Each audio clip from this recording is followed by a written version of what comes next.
Guys Show on the EdReach Network, giving educators a big voice. This is the Two Guys Show, episode number 38, on September 22nd, 2014. I am Drew Minnock. I am one of your co-hosts. You can find me on Twitter at TechMinnock, or use the hashtag Two Guys Show. So we want you tweeting and sharing throughout the night, so use the hashtag Two Guys Show. And my other co-host, as always, is... Hello, everybody. Nice to see you. This is Brad Wade. It's nice to have you tonight on the Two Guys Show through the EdReach Network. I am Tech Brad Wade on Twitter. You can find me there. You can also find me on Instagram at Two Guys and Some iPads. We're glad to have you with us tonight. We know it's a little different night, a little different time, but we told you we're going to try to keep the weekly show as much as possible because for the next 6 to 8 weeks, our travel schedules are absolutely crazy. So thank you for joining us tonight. We really appreciate it. While you're joining us tonight, please be sure to use hashtag Two Guys Show. That's the number 2 and the word guys show. We will be on Twitter and talking back and forth with every one of you. But tonight, Drew, we have an absolutely awesome guest, and I know we've talked about him, and we're thrilled that he is able to join us tonight, and that is the awesome and incomparable Brian Wassom. So, Brian, thank you for joining us tonight. How are you, my friend? Brad, Drew, I'm very well. Thank you for having me. Awesome. We actually got to hang out with Brian earlier this morning as we got together and we planned some future augmented reality Detroit meetup groups, which is we're pretty excited about. We got them booked all the way up for the next 4 planned and on the schedule. So if you guys don't know about that, go to meetup.com and you can look for AR Detroit meetup group. So definitely check that out. Absolutely. And Brian is a special guest. He's going to really kind of tell you some really cool stuff tonight. He's an attorney. He's an attorney in the augmented reality space. Yes, they exist. He is one of the world's foremost attorneys in augmented reality, but he's also going to talk about education and some applications of using augmented reality in education, which is fantastic. And he's got some articles and stuff published that he's going to share with you. And he's also is an author working on some very cool stuff. So, Brian, first thing, why don't you tell us a little bit just about being an attorney in the AR space? Well, it's kind of something you invent as you go along because as you suggested, there isn't a lot of competition. There aren't a lot of lawyers focused on this space right now, and that's something where I've seen that as not only a gap in our understanding of AR in this important industry, but really an opportunity to shape the conversation and to highlight the issues that I think are the most important. So I've really had a good time doing that. Yeah, that's great. So Brian, how long have you felt like you've been in this space, or even like when was the first time you're like augmented reality in the legal field? What was your first interaction with augmented reality, and how long ago was that? It actually dates back quite a while. In 2006, 2007. Wow. I was already thinking along these lines. I hadn't even heard the term augmented reality yet, to be honest. But I was thinking, where technology is going, and me being kind of at, in the first third of my career, and thinking, what industries do I really want to focus my efforts on in the long term?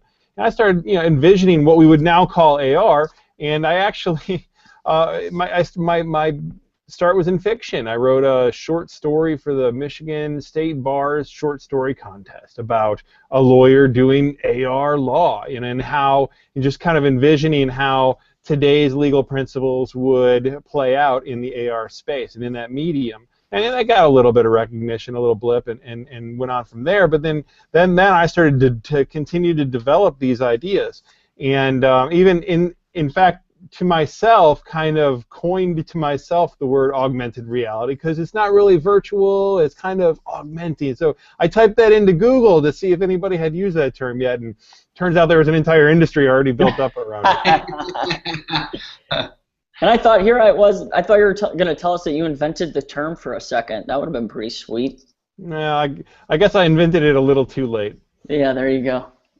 You're on the right track. You're definitely on the right track. So Brian, why don't you a little story on how we got connected a little while back? How did we all connect? Sure. Well, as I recall it, you guys had just recently started your Two Guys blog, and I was reading your content on Twitter and following you guys for a while, and you guys were talking about the same things I was interested in, same things I was tweeting about, and I happened to notice after a while that you guys were just down the street right here in Bloomfield Hills, and said, hey, three guys who are this passionate about the same area need to get together. So we met up at Starbucks, and the rest is history. Yeah, that was pretty cool. I remember that day, and that's when kind of the AR Detroit meetup kind of began, when you started bringing that idea to us, and it's been a pretty cool process getting a bunch of people in the area, not just us three knuckleheads, but like the rest of the people around the area who are doing a lot of amazing, creative, innovative things, with augmented reality, from education to industrial to advertising and marketing, creative design. All walks of life. So it's been an awesome way to get connected with a lot of creative people. That's for sure. Oh yeah, it's turned out to be a great group, more than I think any of us had imagined, at least more quickly than any of us have imagined. I mean, really, this group has been around for a little more than a year now that we've been meeting, and Yep. we've gotten dozens and dozens of people together from the local area, all with the same passion, but from a lot of different walks of life and a lot of different industries, and that's really been a testament to what AR is. It's just like the internet itself. It's a medium that just cuts across every vertical. Yeah, it absolutely does. And one area is obviously education. That's something Brad and I are very passionate about. Is using augmented reality and 4D in education, the impact it can have. Can you just talk a little bit, because we know you wrote an awesome blog post on your blog, wassom.com, about augmented reality, its impact on special education? Sure. Well, this came out of the process of not only blogging about this stuff in AR and law, but the book that I'm writing, and we'll mention that. We'll get to that, which is basically a continuation of the same train of thought, which is let's explore all the different important areas of law and society that AR is going to intersect. And in the course of doing that, I gave a lot of thought to how it applies to education and what will make it different from today's educational technology. Mm-hmm. And it struck me that you mentioned special education in particular, and what a lot of the kids who need the special education, why they're in that category, is that they have either impediments, disabilities, or just their senses don't always work the same way that other kids do.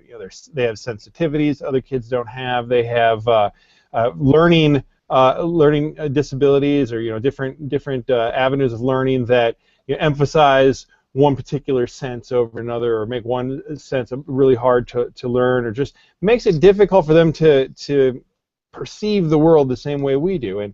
And AR is really the first and most efficient way that we have to rewire not how the kids are perceiving, but how we're communicating the information. We can tailor digital information towards a particular sense. And you guys know far better than I that there's been a lot of work done in this educational field for a long time. A lot of different methods, and this isn't the first one. It's not the only one. But it is a unique step forward in taking the digital information that most of us take for granted, that we can read on the internet, process, in ways that most people do, and kind of bridges the gap for those kids who don't have the ability to process it the same way we do. We can literally take figuratively anyway, take the laws of physics and kind of tweak them so that kids with learning disabilities can perceive them in the way we want them to. That's powerful, isn't it? I mean, it kind of just shows you the power of augmented reality, and that it can have the effect that it can have on learning just in general. Yeah, and we've talked about this before. Drew and I have had opportunities to work on this in our own classrooms with special education students. We worked very closely with the special education teacher Kelly Hooten in our building, who has done work with her own students and has seen us use it with students from her classroom when they come in and do work in the general education population within our classrooms. We've seen some great success, engagement, just the depth of engagement has just been amazing. We have a lot of our own stories that we've shared some on the air. We've written about some, and we speak about a lot of them when we go around and talk about this around the country when we're presenting on this. It's just amazing that the medium is so powerful and it's so accessible and so friendly to use, and that something that is that easy and friendly, just truly how impacting it is on the student's education. That's why we're all here. We talk about it all the time.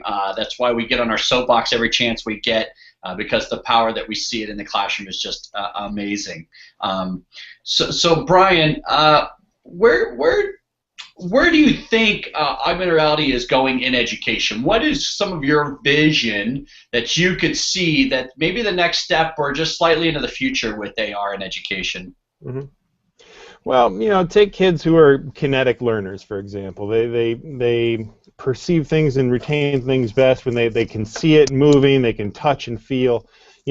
AR takes things that are on a flat, two-dimensional screen and gives you that ability to see them move, see them as if they were three-dimensional. I think that is going to be, one of the biggest ways that it engages kids in education that can't be done right now. It just opens up, a whole world. You guys have seen especially some of the earliest work that Dacre did, for example, is taking a picture of a science textbook, and it has the picture of the molecule. You'll see in the highlight reel, and you visualize that, and the molecule comes to life in 3 dimensions. You can rotate that, twist it, and see from different perspectives how that's put together, and that just gives you a perspective that some people are just not going to get from reading that on a flat page. And I'll tell you what, if you haven't seen the show Extant with Halle Berry, I don't think it's meant to be about AR, but it's just the latest for me in a series of examples. What led me to AR in the first place all those years ago was, you see in science fiction television and movies technology that is AR. They don't talk about it. They don't draw attention to it. It's there because so many futurists see this as a logical extension of where digital technology is going. And so if these folks are going to depict what's going to happen in the near term, the next 10, 20 years, they show this technology being ubiquitous around them. And I just caught an episode of this show yesterday, in fact, where a kid, 10-year-old kid, is in a natural history museum, and he's looking at this woolly mammoth elephant, and in front of the class's eyes, this elephant walks out and walks right in front of them, is animated, moving around, making noise, and they're interacting with this animal as if it's really there. And that just, I don't have to tell you, that gives you a degree of perception, a degree of learning, of understanding that you just can't get otherwise. I completely agree, and I remember that one of the ways that we always explain augmented reality is, of course, using movies, right? And one of them being Harry Potter, talking about the newspaper and the pictures on the wall, in Hogwarts.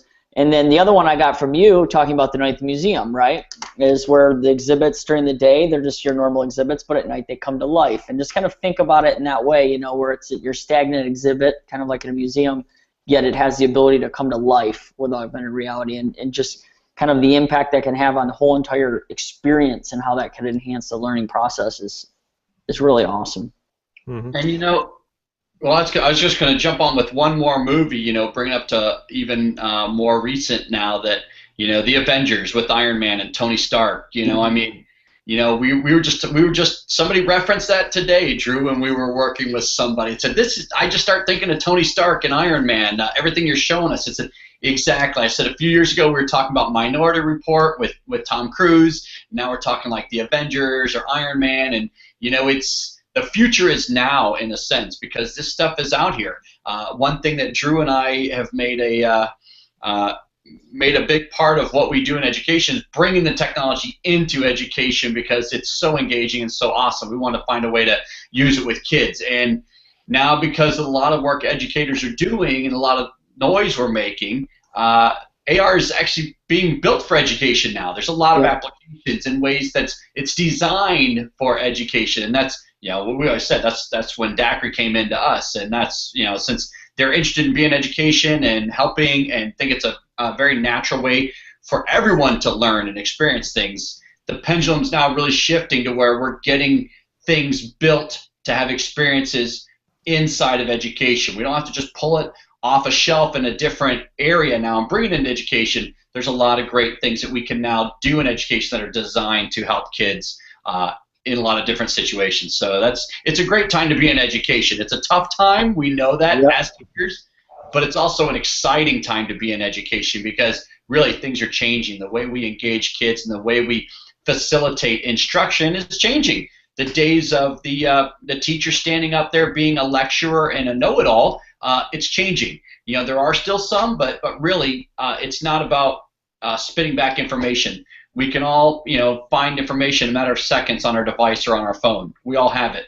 That's not what it's about anymore. Now it's about how do you facilitate learning? How do you help students become lovers of learning, to use your phrase, Drew, all the time? You help them to love to learn. And so it's a very exciting time. It is. Guys, I would throw in two additional observations that's been occurring to me as I think about this. I want to make sure that our listeners understand, the things about AR that make it unique. We talked about this idea of coming alive, but there's a couple other things that make AR unique too. And one is this idea of immersiveness. That's one of the key buzzwords that we use in the AR field is immersiveness, and we mean that feeling of being enveloped in the digital experience as if it's fully around us, fully superimposed upon our reality, become part of our reality. And I've pictured this before. What would you say to a kid when you're trying to teach them about the slavery era, for example, and instead of showing the movie Amistad, you could sit in a room where you are immersed in this experience completely digitally, but you become like you are on this slave ship. And you see the brutality going on around you, and you feel it differently when it's around you. Any historical experience, you want to teach the Battle of Gettysburg, you put them in an environment and surround them with this atmosphere. Just so the stories you could tell. I mean, we talk about AR as a storytelling medium. Education is so much about telling stories that grip people's imaginations. You can just take that in any direction you want. And then one more thing that's important to note about AR is, we talk so much about the visual, and that's important. The statistics of what 80-something, even more percent of what we learn, the data that we take in is through our eyes. But there are other senses that we use to perceive the physical world, and when we talk about augmented reality, we're augmenting all of those senses that we use to perceive the world. So haptic technology, changing what we feel with our skin, audio technology that changes what we hear. These things can combine in some of those storytelling examples that I gave to really enhance the immersiveness. And in a special education environment, or a kid with particular disabilities such as being blind or deaf, right? We can use these other senses now even more robustly to compensate for those deficiencies and convey more information through the senses that are available. Absolutely. Well said, Brian. Love that you added those in there, because it really does truly kind of give a bigger picture on the technology and what it actually does as you experience it. So well said. Thank you. Yeah, let's as we're going to wrap up here, because we're going to have tonight's show is going to be a little bit shorter than normal, and we want to get to our usual segments. So we're going to kind of transfer over to Twitter shout-outs. So. Our social media, Twitter, PLN shout-outs, here they come. Brian, would you like to go first? Guest first? Absolutely, thank you. So my number one, it has to be Joseph Rampolla, Yes. host of the AR Dirt podcast. He's making it happen in the augmented space with the first, and to my knowledge only, podcast dedicated to all things augmented reality. So check him at AR Dirt on Twitter. Then I'd add John C. Havens, who is a commentator and head of the Happiness Hackathon project. He just wrote a book about it called Hacking Happiness, and how technology can be used in a qualitatively positive way to enhance our experience of life. He's got some great ideas, leading some great conversations in that direction. And then third is Professor Eric Goldman at the University of Santa Clara, who is just always on the cutting edge of internet and digital technology law. Awesome. Those are great ones. Definitely check. Yeah, the AR Dirt podcast with Joe Rampola, awesome. Everyone who's interested in augmented reality definitely has to check out his podcast. It's exceptional. So, Brad, would you like me to go? Go ahead, Drew. Go ahead. Be my guest. All right. I'm going to give a couple shout-outs to some educators who shared with us today just kind of how they were using augmented reality in the classroom, and one of them even getting ready to present on augmented reality in science, which is pretty exciting. He did it today. So first one, Shannon Tabaldo. I hope I didn't say that wrong, but Shannon Tabaldo at Tabaldo on Tech on Twitter. Big shout out to him, and hopefully the AR and science went awesome today. He said he was going to share some stuff with about DACR education. Next one is Lilly Science, Lillie Science, who tweeted, it's Andrew Lilly, he tweeted, science is the highlight of my day, and that was showing a picture of the Elements 4D blocks, which is pretty awesome. And then the next one is Angelin Cheatham. I probably said that horribly wrong, so I apologize. But again, awesome sharing different ways where they're learning with the element blocks and showing it and how they're different ways they're exploring. So thank you for sharing those. So definitely give those people a follow on Twitter. Awesome, thank you. All right, well, my shout-outs go to, this has been a long time supporter of the show and watcher of the show, Charles Cooper. You can find him at I'll butcher the way you say it, but we always call it Thrasmus, but I'm going to tweet it out. And then FETC, Jen Womble over at FETC, we have that coming up, and I was chatting with her today. They're always looking at providing great things for educators. FETC is Florida's Educational Technology Conference. And then I'm going to give a shout out to two school districts, Chippewa Valley Schools and L'Anse Creuse Schools here in Michigan. They ran the Focus on Smart Teaching Conference. And I was lucky enough to go work with them this weekend, and a lot of great people over there. Ed Okaneski, Craig McBain, Sarah White, three people that just made everything happen. It was great being over there with all those educators on Saturday. So big shout out to them. Those are my shout outs for this week, and I just tweeted them out. Whoops. Excellent. Excellent. And then next, Brad, is our favorite part of the show. Well, I should say your favorite part of the show. I like it too, but I don't know if I could ever like it as much as you like it. No, not as much. And I'm so thrilled because I went back to my songs over the summer, the ones that I didn't put in as part of my eight from last week. All right. So could you go ahead and why don't you start us off since you probably have 45? Who, me? Yeah. Okay. I have 3, and I'll go ahead and do it real quick. I Instagrammed about this song. I tweeted about this song this summer. It's called Somebody to You by the Vamps. I love it. It's some young kids, and then Demi Lovato sings on it. It's called Somebody to You by the Vamps. It's awesome. I'll tweet that out. Just a Dream by Nelly. That's going back a while, but I heard it on the radio this summer, and I went and downloaded it. It's been on my playlist ever since. So Just a Dream by Nelly. And then this is just... love this song, Don't by Ed Sheeran. It is so cool. Oh, did you have that? Was it you? Yes. Yes, love that song. Love it, love it, love it. It's so cool. It's just stole my song.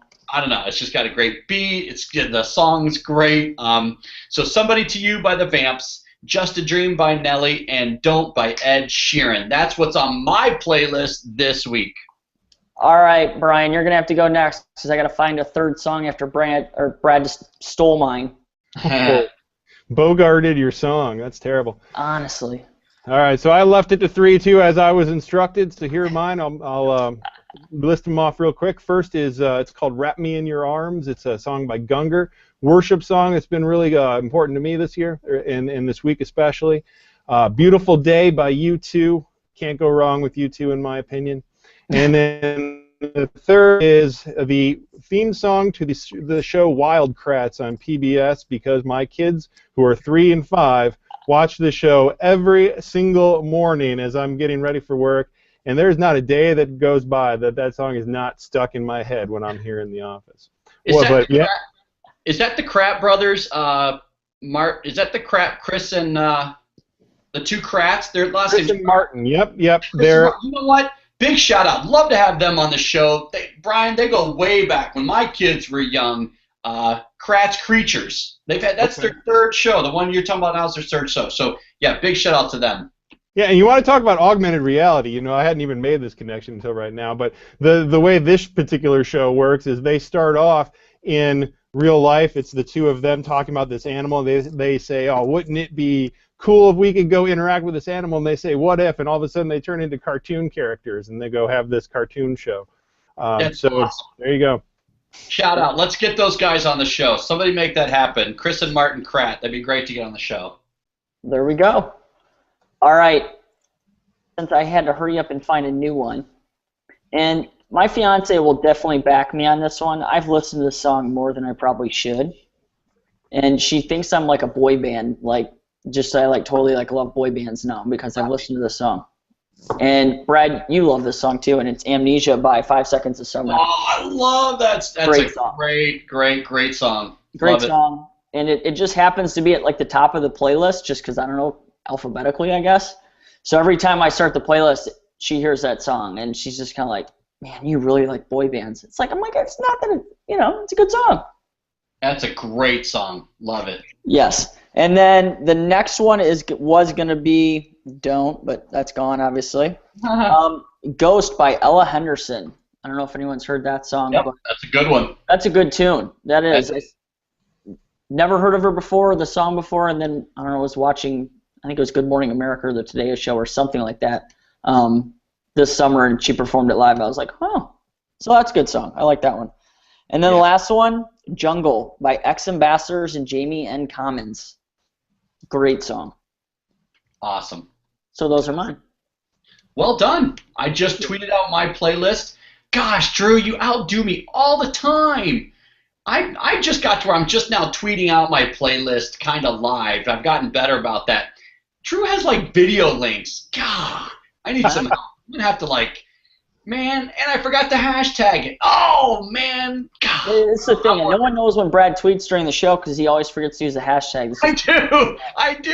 It's just I'm working on them. I'm upping my game. I focus on the entertainment and the live, but I'm trying to multitask like Drew does, but I'll tell you. It's not feasible, so let's not let him have you try. But, hey, Brian, thank you so much for joining us tonight. It was awesome having you on, giving us a very powerful, viewpoint about education with not only special education with augmented reality or disabled students, but just education in general and your legal background. And real quick before you hop off, you have a book coming out soon, no? Can you talk about it? Sure. Yeah. No, it's public now. It's a book. It's called Augmented Reality: Law, Privacy, and Ethics. It's a book that the publisher Elsevier approached me about doing. They're putting it out under their imprint called Syngress. It's I've turned in the final manuscript a week ago today, and it feels good to have that done. It's in the final review and editing process, and if all holds, it ought to be out by the end of this year. Awesome.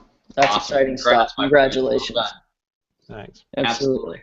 So thank you for everyone who joined us tonight on the Two Guys Show.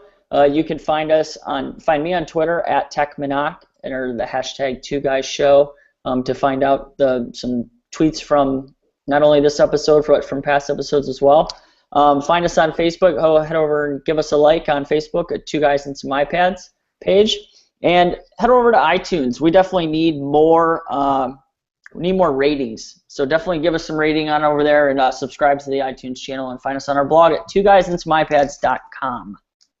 Yep. Thank you for joining us, everybody. I am Brad Wade. It's nice to have you. You can find me on Twitter at TechBradWade. As you know, Drew and I are very visible on Twitter, so we'd love to chat.